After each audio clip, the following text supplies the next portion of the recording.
Arribat al segle XX, Catalunya es modernitza.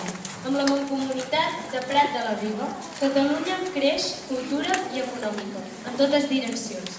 L'arquitectura, l'urbanisme, la indústria, les lletres i l'art en general assoleixen cotes d'alçada europea que culminaran a la Gran Exposició Universal de 1929.